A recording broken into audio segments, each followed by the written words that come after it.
Sinepju graudiņš. Vārds katrai dienai.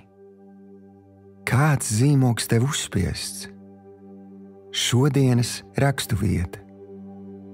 Tad Dievs sacīja: darīsim cilvēku pēc mūsu tēla un pēc mūsu līdzības. Tie lai valda pār zivīm jūrā un pār putniem gaisā un pār lopiem un pār visu zemi un visiem rāpuļiem, kas rāpo zemes virsū. 1. Mūzes, 1. nodaļa, 26. pants. Šodienas pārdomas. Mūsdienu sabiedrība ir tik ļoti pieradusi mums uzspiest zīmogus. Derīgs vai nederīgs, spējīgs vai nespējīgs. Bet vai šie zīmogi saskan ar Dieva teikto par katru no mums?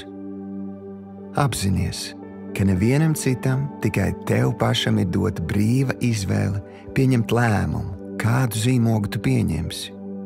Lai arī ko cilvēki par tevi teiktu, nozīme ir tikai tava mīlošā debesu Tēva viedoklim par tevi. Un Viņš par tevi saka, ka tu esi veidots pēc Viņa tēla un līdzības, lai valdītu savu aicinājumu robežās. Kopā ar Viņu tu esi talantīgs, vērtīgs un veiksmīgs. Nedzīvo nākamos 10 gadus, ļaujot negatīviem komentāriem tevi diskvalificēt no Dieva plāna.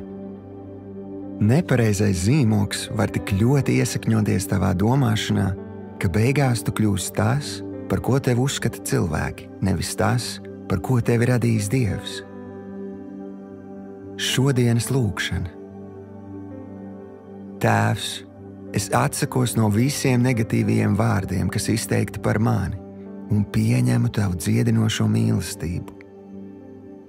Es piedodu tiem, kas mani sāpinājuši. Es pieņemu tavu patiesību un tavu plānu manai dzīvei. Jēzus vārdā. Āmen.